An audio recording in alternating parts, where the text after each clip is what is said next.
ಮುಖ್ಯಮಂತ್ರಿ ಸಿದ್ದರಾಮಯ್ಯ ಅವರು ಮಂಡಿಸಿದಂತ ಬಜೆಟ್ ಅನ್ನ ಬಿಜೆಪಿ ನಿರಂತರವಾಗಿ ವಿರೋಧಿಸ್ತಾನೆ ಇದೆ.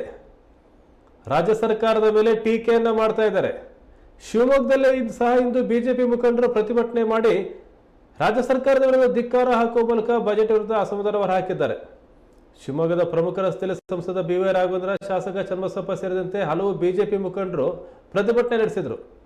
ಪ್ರತಿಭಟನೆಯಲ್ಲಿ ಅವರು ಬೇಡವೇ ಬೇಡ, ಹಲಾಲ್ ಬಜೆಟ್ ಬೇಡ ಅಂತ ಘೋಷಣೆ ಕೂಗಿದ್ದಾರೆ.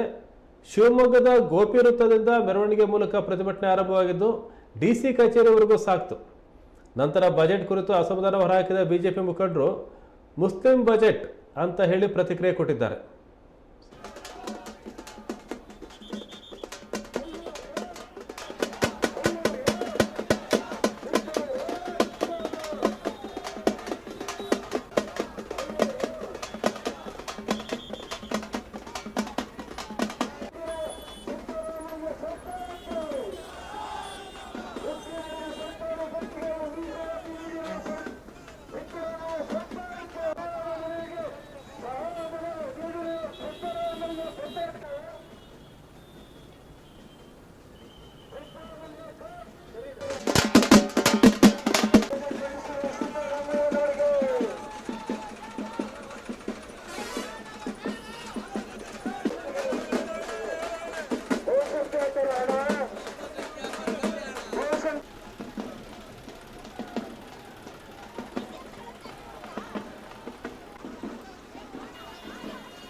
ವಿರೋಧಿ ಕಾಂಗ್ರೆಸ್ ಸರ್ಕಾರಕ್ಕೆ, ಓಟಿನ ರಾಜಕಾರಣ ಮಾಡ್ತಿರುವಂತ ಕಾಂಗ್ರೆಸ್ ಸರ್ಕಾರಕ್ಕೆ, ಬಹುಸಂಖ್ಯಾತ ಹಿಂದೂ ಭಾರತ್ ಮಾತಾ ಕಿ ನಿನ್ನೆ ಕೊಟ್ಟಂತ ರಾಜ್ಯ ಜನ ವಿರೋಧಿ ಬಜೆಟ್ಗೆ ಇಡೀ ರಾಜ್ಯಾದ್ಯಂತ ಭಾರತೀಯ ಜನತಾ ಪಕ್ಷದ ನೇತೃತ್ವವನ್ನು ವಹಿಸಿಕೊಂಡಿರುವಂತ ರಾಜ್ಯ ನಾಯಕರ ಜೊತೆಗೆ ಇವತ್ತು ಶಿವಮೊಗ್ಗದಲ್ಲಿ ಈ ಕರೆಗೆ ಹೋಗ್ಬಿಟ್ಟು ವೇದಿಕೆ ಪರವಾಗಿ ಹೃದಯಪೂರ್ವಕವಾಗಿ ಅಭಿನಂದನೆಯನ್ನು ಮೊದಲಾಗಿ ಸಲ್ಲಿಸ್ತಾ ಇದ್ದೀನಿ. ವೇದಿಕೆ ಮೇಲೆ ಆಸೀನರಾಗಿರುವಂತ ಗೌರವಿತ ಶಾಸಕರೇ, 75 ವರ್ಷಗಳಲ್ಲಿ ಸುಮಾರು ಇವತ್ತು ಕಾಂಗ್ರೆಸ್ ಸರ್ಕಾರ ಕೊಟ್ಟಂತ ಬಜೆಟಿನ 24 ಗಂಟೆಯಲ್ಲಿ ಇವತ್ತು ನಾವೆಲ್ಲ ಜನರ ಒಂದು ಹಿತದೃಷ್ಟಿಯನ್ನ ಇಟ್ಕೊಂಡು ರೈತರ ಶೋಷಣೆ ಪೀಡಿತ ಬಂಧುಗಳ ಒಂದು ಹಿತದೃಷ್ಟಿ ಸ್ವಾಮಿ ತಾವೇ ಯೋಚನೆ ಮಾಡಿ. ಕರ್ನಾಟಕದಲ್ಲಿ ಕಾಂಗ್ರೆಸ್ ಸರ್ಕಾರ ಬಂದಾದ ಮೇಲೆ ಜನ ಅನೇಕ ನಿರೀಕ್ಷೆಗಳನ್ನು ಇಟ್ಕೊಂಡು ಹೆಚ್ಚಿನ ಸಂಖ್ಯೆಯಲ್ಲಿ ಶಾಸಕರನ್ನು ಆಯ್ಕೆ ಮಾಡಿಕೊಟ್ಟರು. ಆದರೆ ಗೌರವಾನ್ವಿತ ಸಿದ್ದರಾಮಯ್ಯನವರು ನಿನ್ನೆ ಕೊಟ್ಟಂತ ಬಜೆಟ್ ತುಂಬ ನಿರೀಕ್ಷೆಗಳನ್ನು ನಾವೆಲ್ಲರೂ ಕೂಡ ಇಟ್ಕೊಂಡಿದ್ವಿ. ಆದರೆ ಎಲ್ಲರಿಗೂ ಕೂಡ ಭ್ರಮನಿರಸ ಆಗಿದೆ. ವಿಶೇಷವಾಗಿ ಅಷ್ಟೊಂದು ಅನುಭವಿ ಗೌರವಾನ್ವಿತ ಮುಖ್ಯಮಂತ್ರಿಗಳು 16ನೇ ಬಜೆಟು 4 ಲಕ್ಷದ ಚಿಲ್ಲರೆ ಕೋಟಿ ಬಜೆಟನ್ನು ಕೊಟ್ಟಿದ್ದೀವಿ ಅಂತ ಹೆಮ್ಮೆ ಪಡ್ತಾ ಇದ್ದಾರೆ. ಅದೇ ಬಡವರಿಗೆ ಈಗ ಗೊತ್ತಾಗ್ತಾ ಇದೆ, ನಮ್ಮ ಜೋಬಿಗೆ ಕೊಟ್ಟಂಗೆ ಮಾಡಿ ನಮ್ಮ ಜೋಬಿಂದನೇ ಬಡವ್ರ ಜೋಬಿಂದ ಕಿತ್ಕೊಳ್ಳುವಂಥ ಕೆಲಸವನ್ನು ಈ ಕಾಂಗ್ರೆಸ್ ಸರ್ಕಾರ ಮಾಡ್ತಾ ಇದೆ. ತಾವೇ ಯೋಚನೆ ಮಾಡಿ, ಹಿಂದೆ ಒಬ್ಬ ರೈತ ಒಂದು ಬೋರ್ವೆಲ್ಲನ್ನು ತೆಗೆಸಿ ಒಂದು ಟಿ ಸಿ ಹಾಕೊಬೇಕು ಅಂದರೆ ಒಂದು ಅಕ್ರಮ ಸಕ್ರಮ 10-20 ಸಾವಿರದಲ್ಲಿ ಆಗ್ತಾ ಇತ್ತು. ಇವತ್ತು 3 ಲಕ್ಷ ರೂಪಾಯಿ ಬೇಕು. ಸಬ್ ರಿಜಿಸ್ಟ್ರ್ ವ್ಯಾಲ್ಯೂಷನ್ 800% ಹೈಕ್ ಮಾಡಿದ್ರು. ಸ್ಮಾರ್ಟ್ ಬೋರ್ಡು ಮೀಟರ್ ಬೋರ್ಡ್ ಅಂತ ಹಾಕ್ತೀವಿ ಅಂತ ಹೇಳಿ ಸುಮ್ಮನೆ 300% ವಿದ್ಯುತ್ ಬಿಲ್ಲನ್ನು ಹೆಚ್ಚಿಗೆ ಮಾಡಿದ್ದಾರೆ.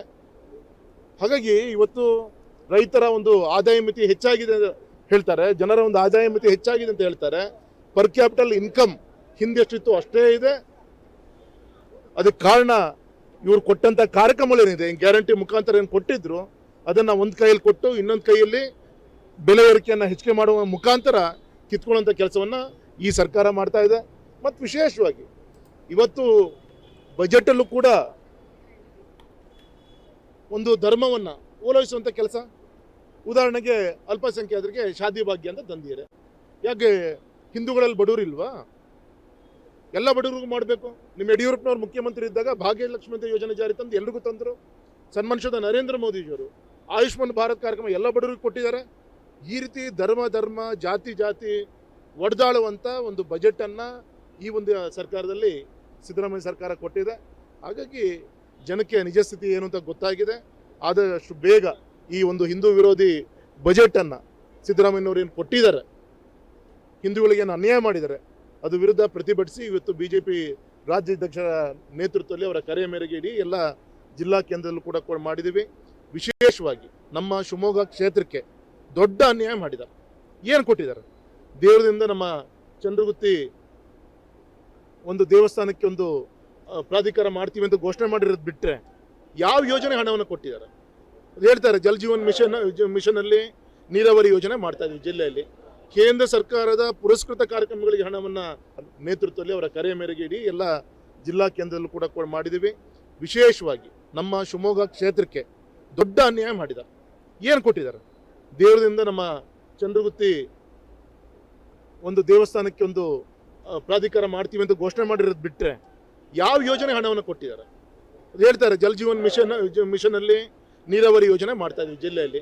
ಕೇಂದ್ರ ಸರ್ಕಾರದ ಪುರಸ್ಕೃತ ಕಾರ್ಯಕ್ರಮಗಳಿಗೆ ಹಣವನ್ನು ಇಟ್ಟಿದ್ದು ಬಿಟ್ಟರೆ ಹೊಸ ಯೋಜನೆಗಳನ್ನು ಯಾವುದೂ ಕೂಡ ಜಿಲ್ಲೆ ಕೊಟ್ಟಿಲ್ಲ. ಇತಿಹಾಸದಲ್ಲಿ ಮೊದಲೇ ಬಾರಿಗೆ ನಮ್ಮ ಜಿಲ್ಲೆಗೂ ಅನ್ಯಾಯ ಮಾಡಿದಂಥ ಮೊದಲೇ ಒಂದು ಬಜೆಟು ಇದು ಕಾಂಗ್ರೆಸ್ ಬಜೆಟ್ ಅಂತ ನಾನು ಹೇಳಲಿಕ್ಕೆ ಇಚ್ಛೆಪಡ್ತೀನಿ. ಕರ್ನಾಟಕದಲ್ಲಿ ಕಾಂಗ್ರೆಸ್ ಸರ್ಕಾರ ಬಂದಾದ ಮೇಲೆ ಜನ ಅನೇಕ ನಿರೀಕ್ಷೆಗಳನ್ನು ಇಟ್ಕೊಂಡು ಹೆಚ್ಚಿನ ಸಂಖ್ಯೆಯಲ್ಲಿ ಶಾಸಕರನ್ನು ಆಯ್ಕೆ ಮಾಡಿಕೊಂಡು